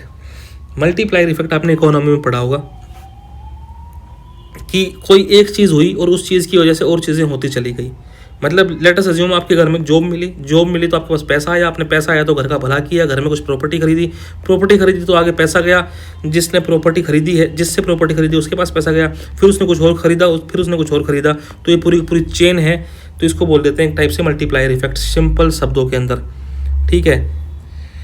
तो कह रहा है कि देखो एक काम क्या हुआ, तो क्या कह रहा है कि लेबर इंटेंसिव और एक्सपोर्ट ओरिएंटेड सेक्टर है। पहली बात तो ये, तो लेबर इंटेंसिव सेक्टर है, तो यहाँ पे हम क्या कर पाएंगे, यहाँ पे हम बहुत जॉब क्रिएट कर पाएंगे, और जॉब क्रिएट की तो उस वजह से क्या होगा, उस वजह से अपने पास रूरल एरियाज़ की इनकम बढ़ जाएगी, स्ट्रेंथन होगी material linkages, creating broad economic impact. मतलब एक छोटे से चेंज की वजह से बहुत चेंज हो गया, ठीक है।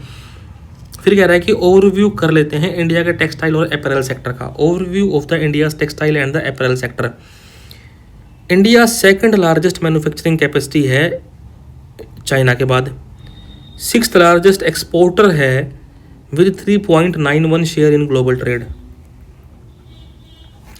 It contributes 2.3% of GDP, 13% of industrial production and 12% of export.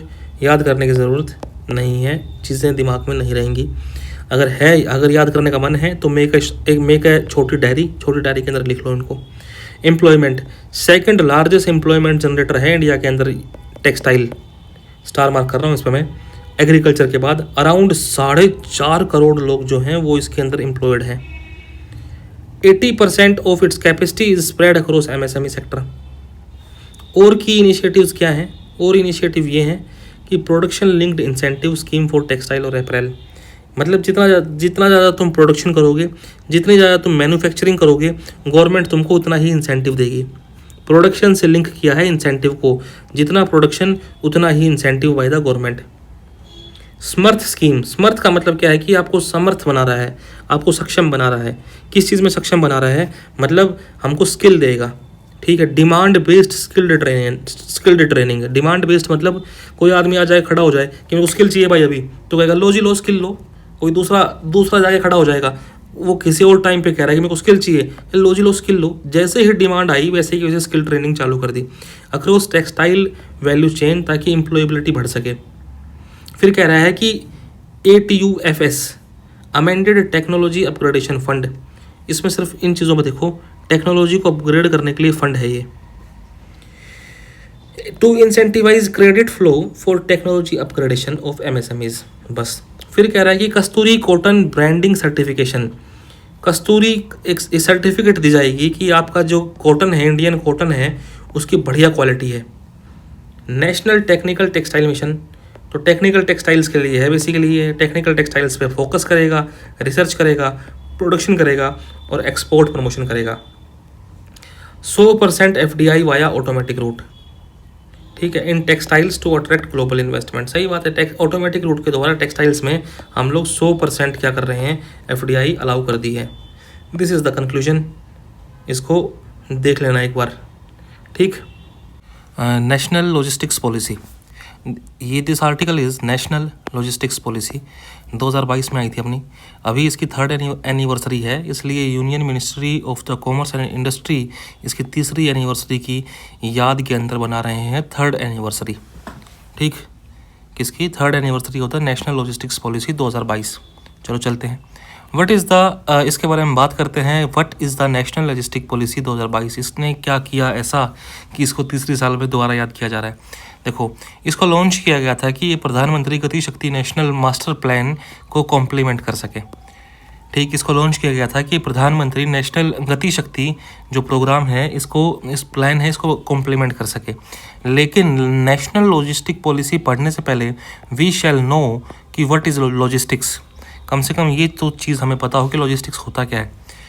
तो logistic is basically a management of how the resources, goods and information flow from their origin to their final destination। ठीक है, कोई resource, कोई good या फिर कोई information किस तरह से एक अपने ओरिजिन से लेके फाइनल डेस्टिनेशन पे मूव कर रही है, इसके मैनेजमेंट को ही लॉजिस्टिक्स बोलते हैं। इस पूरे प्रोसेस में क्या क्या चीज़ें आएंगी लॉजिस्टिक्स में, इसके अंदर it compasses all the steps जैसे transportation, warehousing, inventory management, order fulfilment with the goal of delivering the right product to the right place at the right time and in optimal condition. ये सारी चीज़ें आ रही हैं basically logistics के अंदर। ठीक है, तो इन चीज़ों को करने के लिए, इन सारे फंक्शंस को फुलफिल करने के लिए हम लोगों ने चलाया था नेशनल लॉजिस्टिक्स पॉलिसी 2022। इसका उद्देश्य ये है कि एक ऐसा लॉजिस्टिक इकोसिस्टम बनाया जाएगा जो कि टेक्नोलॉजी इनेबल्ड हो, इंटीग्रेटेड हो, कॉस्ट एफिशिएंट हो, रेजिलिएंट और सस्टेनेबल हो, साथ साथ में ट्रस्टेड भी हो, ताकि हमारी इंक्लूसिव ग्रोथ है जो वो है हो सके बढ़िया।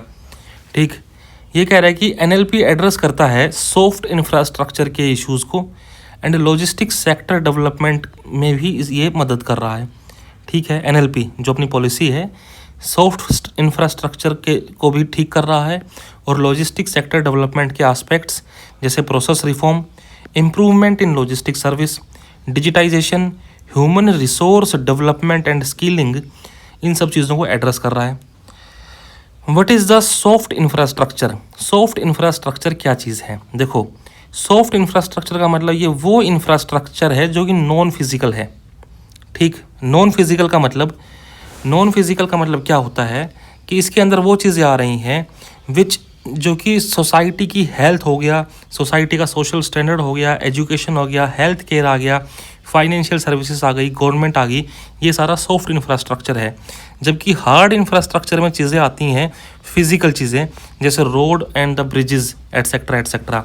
तो नेशनल लॉजिस्टिक पॉलिसी जो है वो सॉफ्ट इंफ्रास्ट्रक्चर को टारगेट कर रही है और प्रधानमंत्री गति शक्ति जो प्लान है ये फिक्स्ड इंफ्रास्ट्रक्चर या फिर हार्ड इंफ्रास्ट्रक्चर को टारगेट कर रहा है।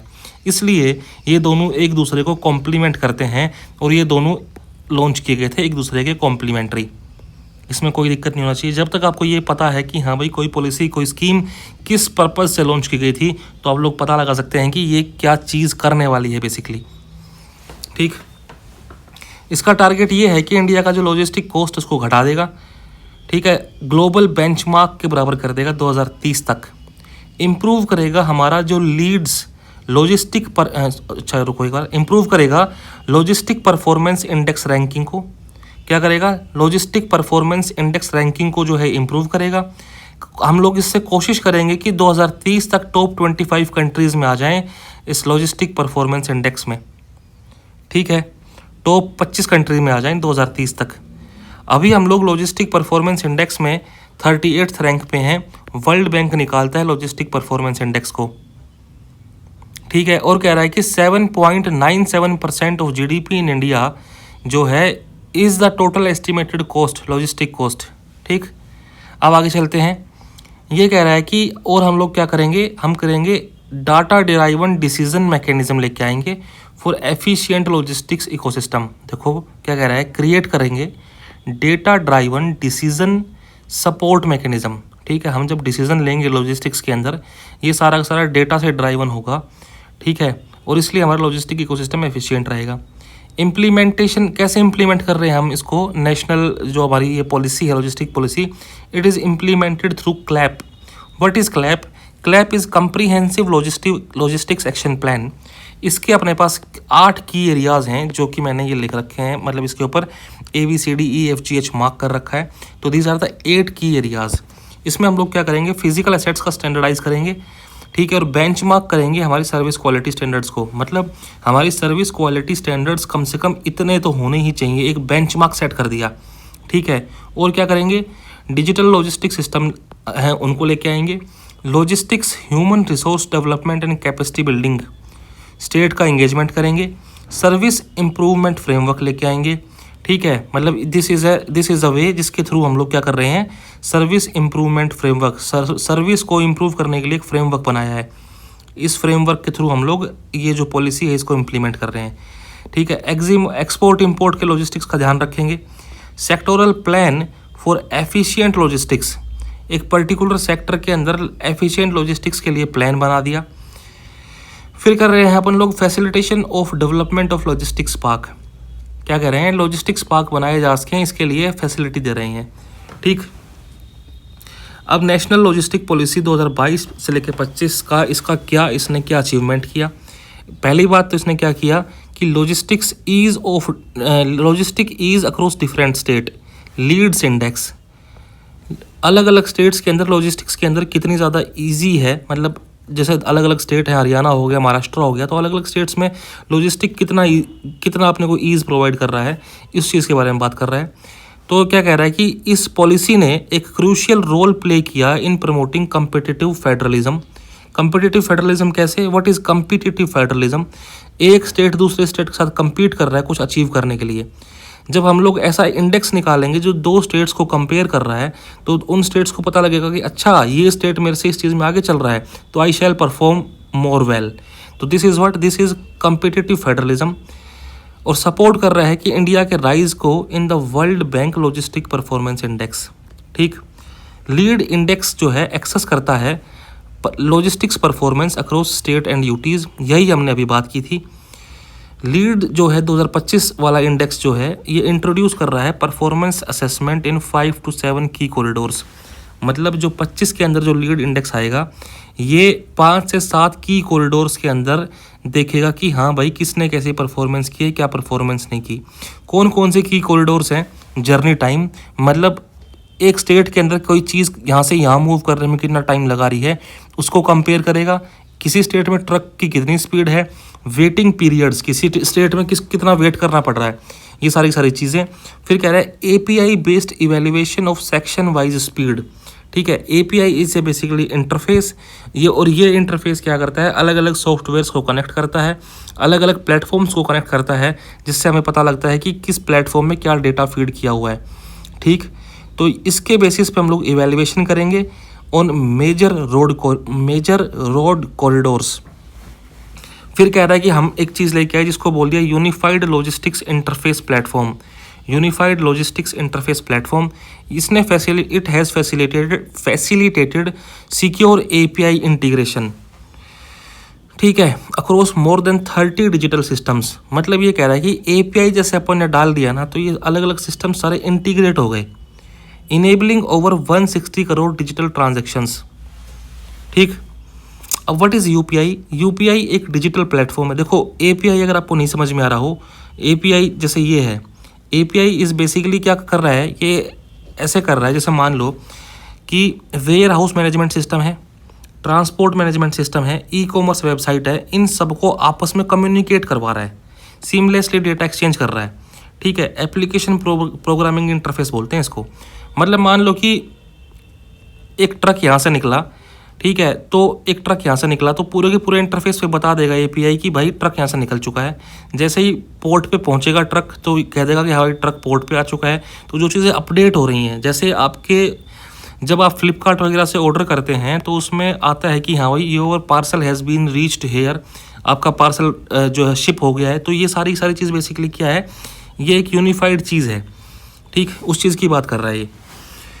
तो लॉजिस्टिक कहाँ थे, हाँ, UPI एक डिजिटल प्लेटफॉर्म है जो लेके आता है साथ साथ में किसको, वेरियस लॉजिस्टिक रिलेटेड मिनिस्ट्रीज को and departments on a single interface.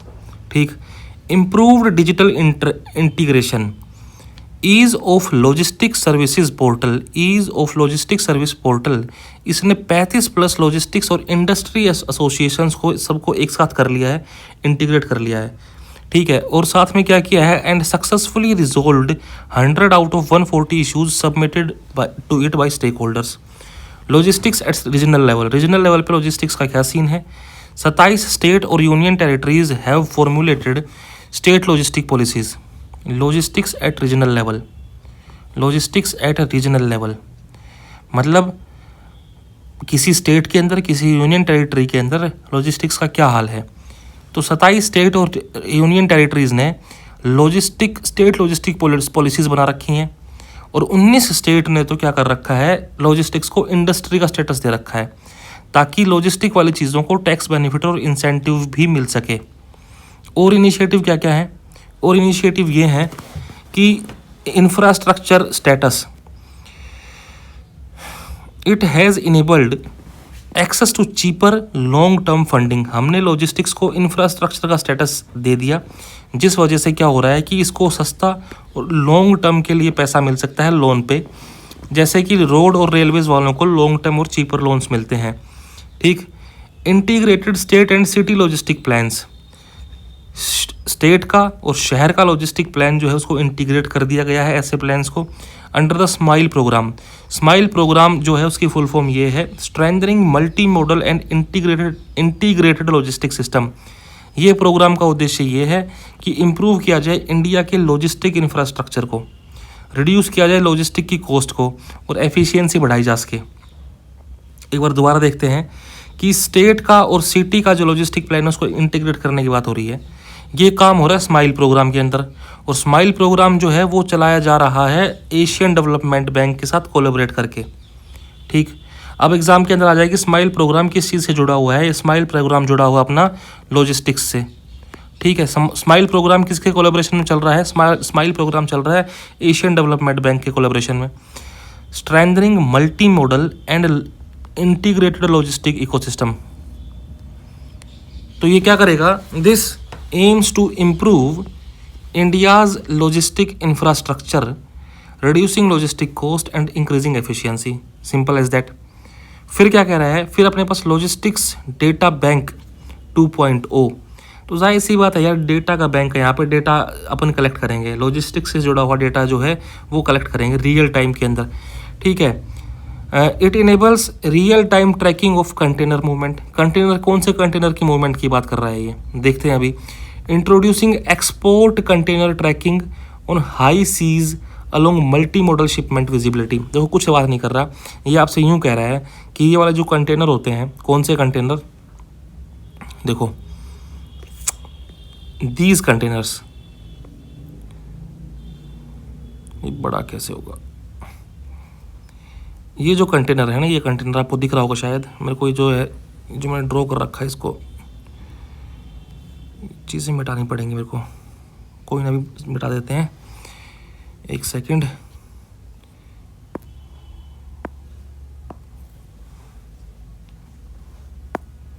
देखो शिप के ऊपर जो कंटेनर्स रखे हैं ना, इनकी बात हो रही है कि ये कंटेनर कहाँ जा रहे हैं, कहाँ पहुँच गए हैं, अभी कौन से पोर्ट से इन्होंने कौन से पोर्ट पे निकल गए हैं, कौन से शिप में हैं, इस सब की चीज़ की बात हो रही है। तो ये है इतनी सी बात। ठीक, किसकी बात कर रहे थे हम लोग यहाँ पे बात कर रहे थे, we were talking about logistics data bank की बात कर रहे थे।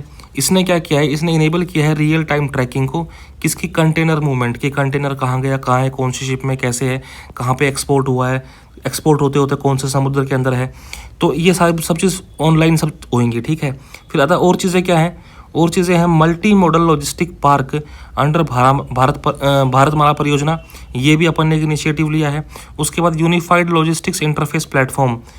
ठीक है, यूनिफाइड लॉजिस्टिक्स इंटरफेस प्लेटफॉर्म, किसकी बात हो रही है, यूलिप की बात हो रही है, जो अभी अपन ने देखा ऊपर, ये यहाँ पे ये देखा।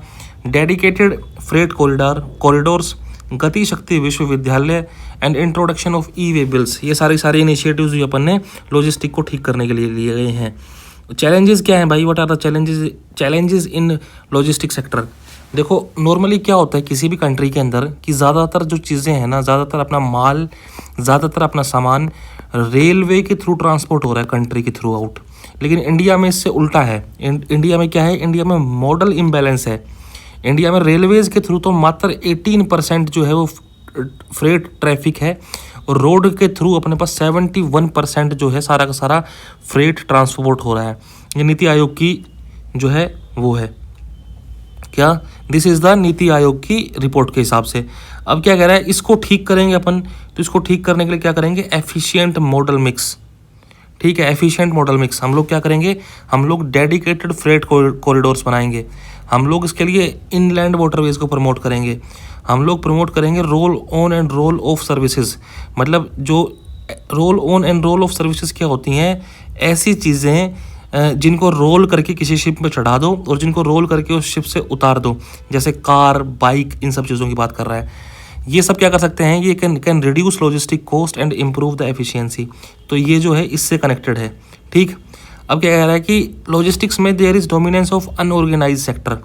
KPMG की रिपोर्ट के हिसाब से there is a friend of mine who is, जो KPMG में काम करता है, खैर ऐसे दिमाग में आ गया।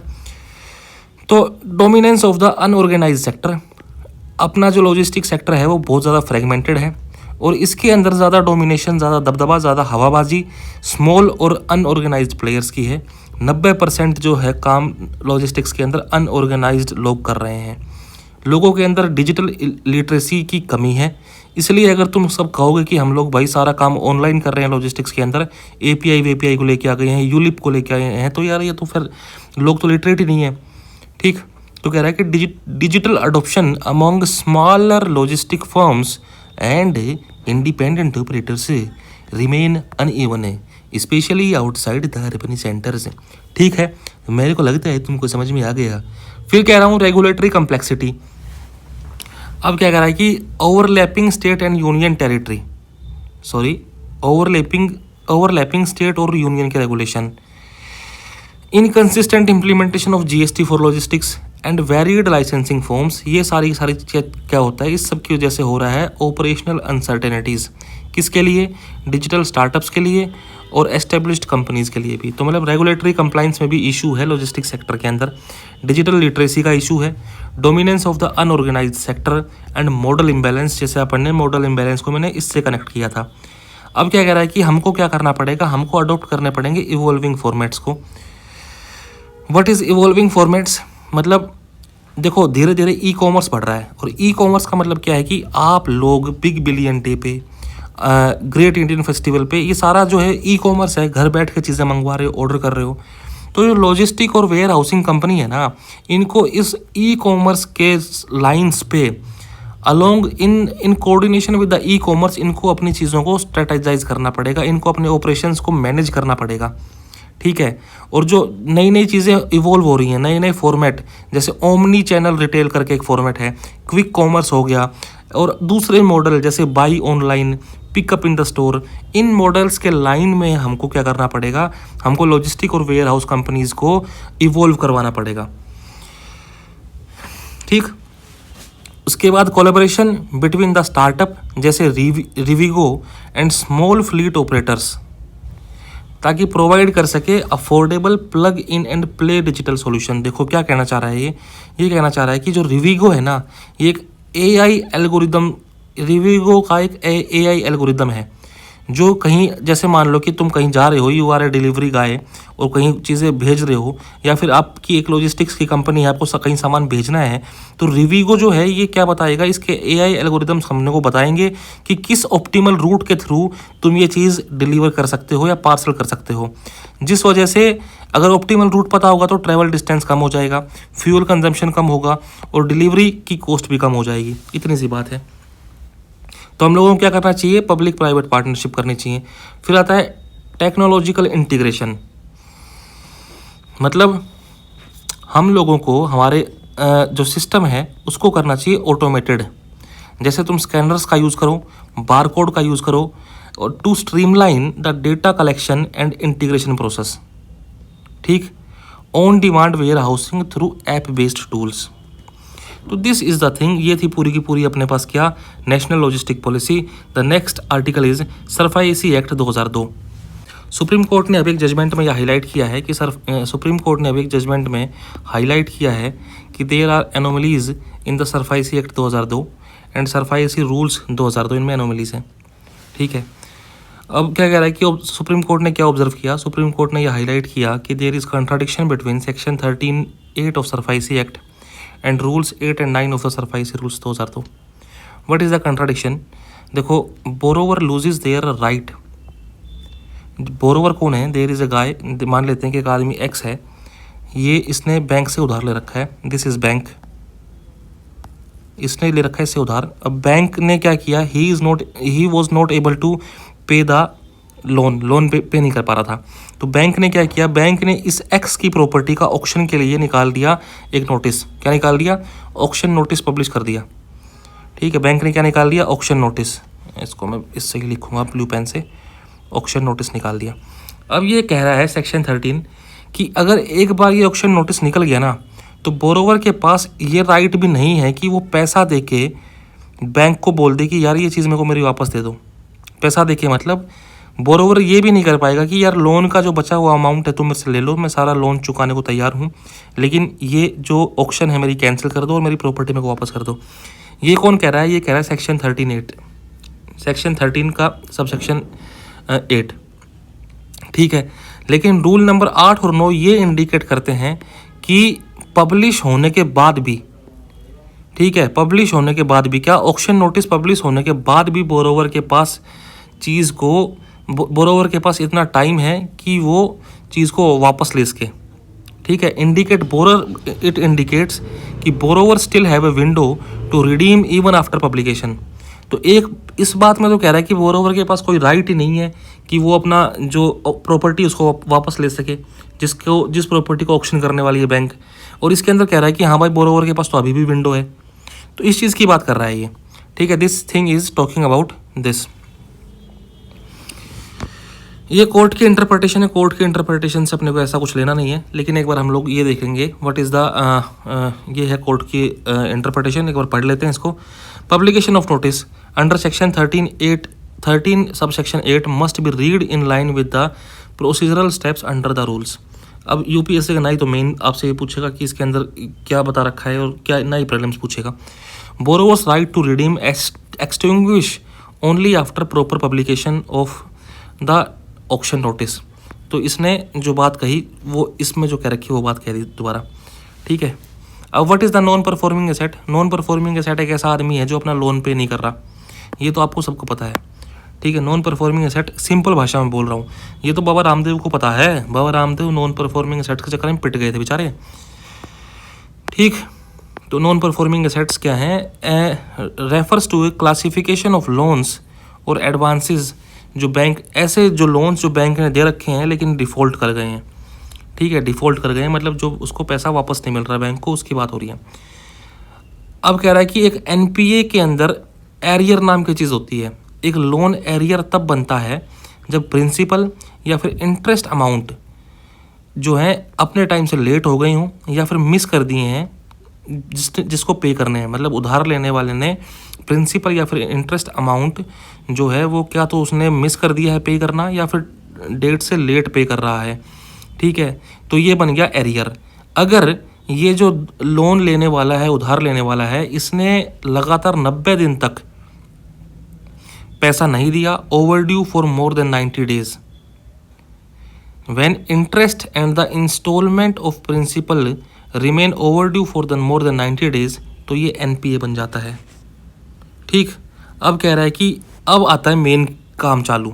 ठीक है, अब ये जो सारी चीज़ें है, दिस इज़ द इम्पोर्टेंट। मतलब ये जो न्यूज़ थी ना, ये न्यूज़ थोड़ी सी ऐसे लीगल टाइप की न्यूज़ है, तो news is not that much important, लेकिन अपने को ये पता है कि सरफासी एक्ट जो है ये न्यूज़ में है, तो ये एक्ट तो अपने पास इम्पोर्टेंस रखता है यार। ऑब्जेक्टिव क्या है कि हम रिकवर कर सकें, फाइनेंशियल इंस्टीट्यूशंस और बैंक्स जो हैं अपने नॉन परफॉर्मिंग एसेट्स को रिकवरी कर सकते हैं। इस सरफाइसी एक्ट के अंदर कोऑपरेटिव बैंक्स भी कवर्ड हैं। ये अलाउ कर रहा है फाइनेंशियल ऑर्गेनाइजेशन और बैंक्स को कि जो आदमी एनपीए है उसके रेजिडेंशियल और कमर्शियल एसेट्स की ऑक्शनिंग कर दो। अगर आप एनपीए हो और आपने लोन नहीं, अगर आप अपने एनपीए की कैटेगरी में आ गए हो, तो ये जो एक्ट है ये कहता है कि उस आदमी की रेजिडेंशियल और कमर्शियल एसेट्स के तुम बोली लगा दो, बोली। ठीक है। की features of the act, NPA classification and notices, loans are classified as NPA as per RBI guidelines. Loans को अगर तुमको एनपीए क्लासीफाई करना है तो उसके लिए क्या करना पड़ेगा, पहले आपको एक 60 डे का डिमांड नोटिस देना पड़ेगा बोरोवर को। ठीक है। अगर इस डिमांड नोटिस को ये बोरोवर इंटरटेन नहीं करता है तो फिर आप उसको एनपीए क्लासीफाई कर सकते हो। और आप क्या क्या तरीके से आप रिकवरी करोगे, there are various ways to recover from an NPA. First is securitization, उसके बाद एसेट रिकंस्ट्रक्शन, कोर्ट फ्री, मतलब ये चीज़ें हैं। चलो एक एक करके देखते हैं। What is securitization? ये कह रहा है कि इन्वॉल्व्स ट्रांजैक्शन जहाँ पे recovery in stressed asset is distributed. मतलब कि ये कह रहा है कि कुछ लोगों ने मिलके लोन लिया है, अकेले एक आदमी ने लोन नहीं लिया है, लेकिन एक ग्रुप ने लोन लिया है। ग्रुप मतलब जैसे कि कोई कंपनी है, कंपनी तो एक इकलौते आदमी की नहीं होती है, तो उसकी बात कर रहा है। तो जहाँ पे स्ट्रेस्ड एसेट यहाँ या फिर नॉन परफॉर्मिंग जो एसेट है वो डिस्ट्रीब्यूटेड है, किसके बीच में, इन्वेस्टर्स के बीच में डिस्ट्रीब्यूटेड है। तो ऐसी चीज़ को अपन क्या करेंगे, ऐसी चीज़ के लिए करेंगे हम लोग securitization. Asset reconstruction, act provide for the creation of asset reconstruction company. Act कह रहा है कि भाई एसेट रिकंस्ट्रक्शन कंपनी बना दो। मतलब कह रहा है कि अगर बैंक जो है वो एनपीएस को रिकवर नहीं कर पा रहा है तो एक एसेट रिकंस्ट्रक्शन कंपनी को बना दिया जाए, और जो ये सारा सिस्टम है जो इसके पास एनपीए थे बैंक के पास, ये एनपीए इनको बेच दो इस एआरसी के पास, और एआरसी जो है इसको रिकवर करेगी। और एआरसी जो है फिर इसको एनपीए खरीदे एआरसी ने, और एआरसी एनपीए खरीदने के बदले में कुछ पैसा दे देगी बैंक को। बस इतनी सी बात थी। ARC is a financial institution जो बाई करती है नॉन परफॉर्मिंग एसेट्स और bad assets from the banks so that latter can clean up their, मतलब so that the financial institutions और the banks can clean up their balance sheets. फिर कह रहा है कोर्ट फ्री इन्फोर्समेंट। जो secured creditors हैं जैसे बैंक हो गया, फाइनेंशियल इंस्टीट्यूशंस हो गया, वो एक एनपीए के एसेट्स का पोजीशन ले सकते हैं और उनको सेल कर सकते हैं। ठीक है। इसका एक एक्सेप्शन है, एग्रीकल्चरल लैंड को आप लोग नहीं सेल कर सकते और ना इसका पोजीशन ले सकते। और ये सारा जो चीज़ें हो रही हैं, टेक पोजीशन और selling, it is without judicial approval. ठीक। फिर कह रहा है कि सेंट्रल डेटाबेस, एक सेंट्रल रजिस्ट्री बनाई है जहाँ पे जितना भी ट्रांजैक्शन हो रहा है सिक्योरिटाइजेशन और रिकंस्ट्रक्शन का, ये सारा का सारा जो है इस सेंट्रल रजिस्ट्री के अंदर अपडेट हो जाएगा। फिर बोरोवर की क्या राइट्स हैं, बोरोवर्स अप्रोच कर सकते हैं जो आदमी ने उधार लिया था, जिस आदमी का लोन था, जो लोन पे नहीं कर पा रहा था, वो इस सब चीज़ के बाद अप्रोच कर सकता है डेट रिकवरी ट्राइब्यूनल के पास कि यार डेट रिकवरी ट्राइब्यूनल, मैं लोन पे नहीं कर पा रहा था लेकिन मेरा ये इशू था, मेरे को और टाइम दे दो, और ये जो ऑक्शनिंग हो रही है मेरी प्रॉपर्टी की इसको रोक दो। DRT is established under Recovery of Debts and the Bankruptcy Act. DRT is established under Recovery of Debts and the Bankruptcy Act.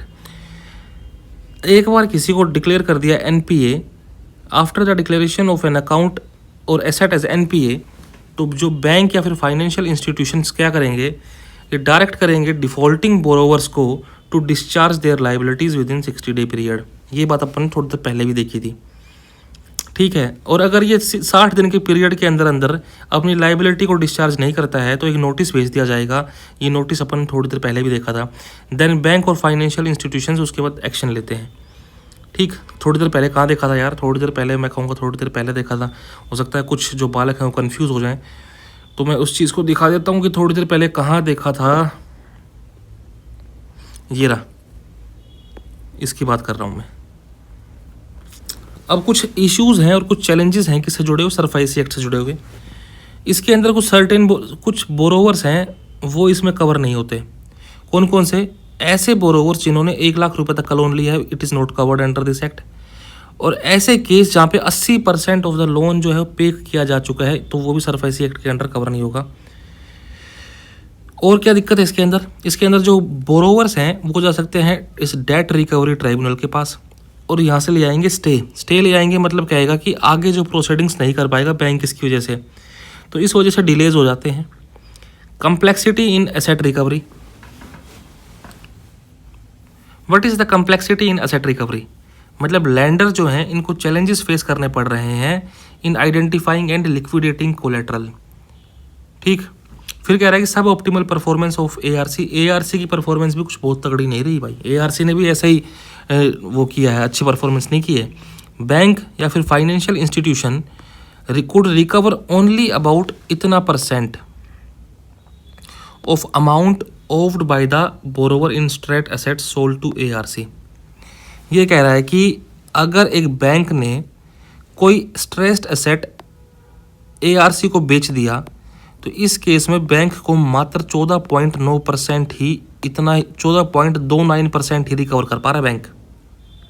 एक बार दोबारा बताता हूँ, ये बैंक है, बैंक ने अपना जो एसेट एनपीए को बैंक ने अपना जो चीज़ है, ये बैंक है, बैंक ने बेच दिया एआरसी को। क्या बेच दिया बैंक ने एआरसी को? एनपीए या फिर स्ट्रेस्ड एसेट बेच दिया। तो ऐसे केसेस में बैंक मात्र 14.29% of the NPA he recover कर पा रहा है। तो कुछ अच्छी परफॉर्मेंस तो है नहीं, यही इसमें लिख रखा है। सोशो इकोनॉमिक इम्पैक्ट की मैं बात करूं तो देखो यार, किसी आदमी ने बैंक से लोन लिया है, हो सकता है कि उसके साथ कुछ गलत हुआ हो और वो अपना लोन पे नहीं कर पा रहा हो, LOAN लोन पे नहीं कर पा रहा हो और वो बन जाए एनपीए। उसके जायज़ इश्यूज हो सकते हैं, लेकिन ये भी कंडीशन हो सकती है कि अगर उसके एसेट्स ज़बरदस्ती उससे छीन लिए जाएं और ज़बरदस्ती छीन के बैंक उनको बेच दे, ऑक्शन कर दे, तो this may lead to loss of livelihood. इसकी वजह से कर्जा और बढ़ेगा और सोशल इंस्टेबिलिटी आ सकती है, highlighting the need for balanced recovery framework. और क्या क्या चीज़ें हैं यहाँ पे? बोरोवर्स के राइट जो है, infringement of borrowers right, misusing of power by creditors. ठीक, ये भी एक इशू है, सही बात है। जो कई बार क्या होता है ना, रिकवरी के लिए, जैसे कई बार क्या होता है, कोई आदमी लोन पे नहीं कर पाता तो बैंक के रिकवरी एजेंट आते हैं, वो ज़बरदस्ती लोगों को परेशान करते हैं, है ना, धक्के मारते हैं, उनको जलील करते हैं उनकी सोसाइटी में। तो ये सब चीज़ें, तो ये भी एक दिक्कत वाली बात है। Disputes in valuation of the asset. कई बार क्या होता है कि हमको पता ही नहीं होता कि जिस आदमी ने लोन लिया और उसका एसेट बेच रहे हैं तो उसकी वैल्यू कैसे कैलकुलेट की जाए, इसके बारे में देखेंगे अभी। इसमें नीचे वे फॉरवर्ड्स में दे रखा है कि इसको हम एआई के थ्रू वो कर सकते हैं वैल्यू चीज़ों को। Exclusion of unsecured creditors. ठीक है, अब अनसिक्योर्ड क्रेडिटर्स कौन कौन होते हैं ये आप मेरे को नीचे कमेंट बॉक्स में कमेंट करके बताओ। फिर कह रहा है कि अगर अनसिक्योर्ड नहीं पता तो गूगल करो, और अगर अनसिक्योर्ड नहीं पता ना तो कम से कम सिक्योर्ड जो क्रेडिटर्स हैं जिसके बारे में अभी अपन ने इस आर्टिकल में बात की है उनके बारे में कमेंट करके बताओ। ठीक है, अदर इनिशिएटिव्स कौन कौन से लिए गए हैं? पहला है अपने पास इंसॉल्वेंसी एंड बैंक्रप्सी कोड 2016।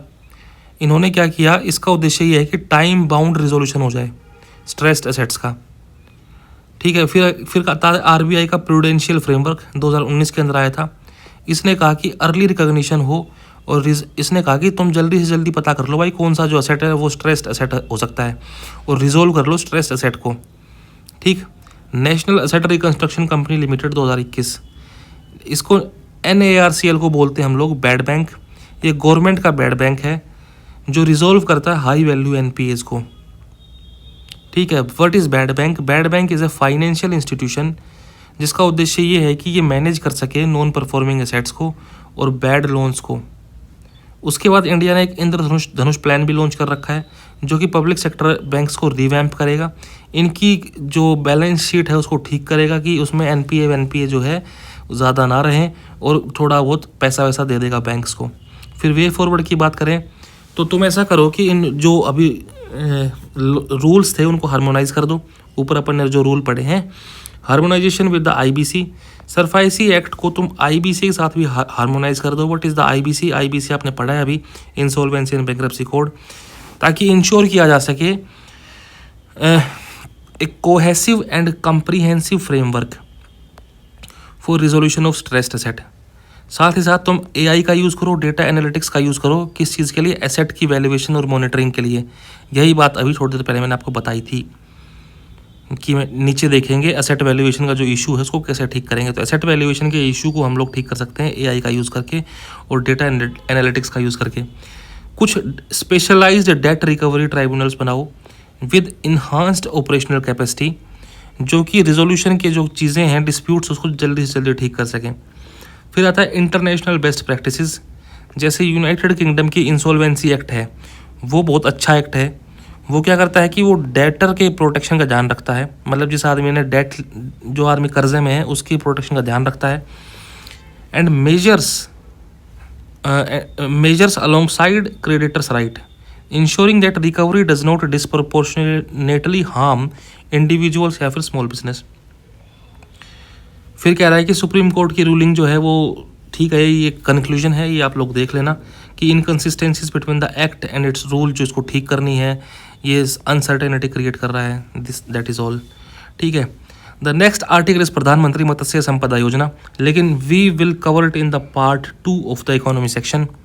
थोड़ा सा बचा है, ये आर्टिकल बचा है, फिर न्यूज़ एंड शॉर्ट्स बचा है, तो इसको हम नेक्स्ट वाले उसमें कवर करेंगे।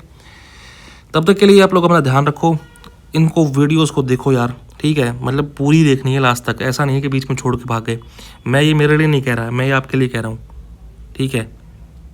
और कोई कमी नहीं छोड़ रहा मैं, कोई ऐसा पॉइंट मिस नहीं करता, ऐसा नहीं करता कि सब चीज़ें हवा हवा में ख़त्म कर दी या फिर सिर्फ ऐसे हेडिंग पढ़ दी, काम ख़त्म, चलो भाई 7 घंटे के अंदर पूरी वीडियो ख़त्म, शुरू से लेकर लास्ट तक। ऐसे ऐसे भी वीडियोस हैं ऑनलाइन यूट्यूब पे जो विज़न मैगजीन के 100 पेज 4 घंटे में ख़त्म करवा रहे हैं, मेरे को पता नहीं कैसे करवा रहे हैं, मतलब पॉसिबल ही कैसे है यार। क्या तो वो बिल्कुल ऐसे ही प्रधानमंत्री मत्स्य संपदा योजना सिर्फ ऐसे हेडिंग पढ़ देते हैं, ठीक है, तो ये तो फिर ऐसा काम नहीं चलेगा ना, फिर चीज़ें सॉलिडिफाई नहीं हो पाएंगी, ना बेस बन पाएगा, ना फाउंडेशन बन पाएगा। करंट अफेयर में चीज़ें मोस्टली रिपीट होती हैं यार, समझ रहे हो तुम, मोस्टली रिपीट हो, सारा करंट अफेयर ही रिपीट हो रहा है। देखो ना, 5 साल हो गए इसके लॉन्च को, हैं 5 साल हो गए इसके लॉन्च को।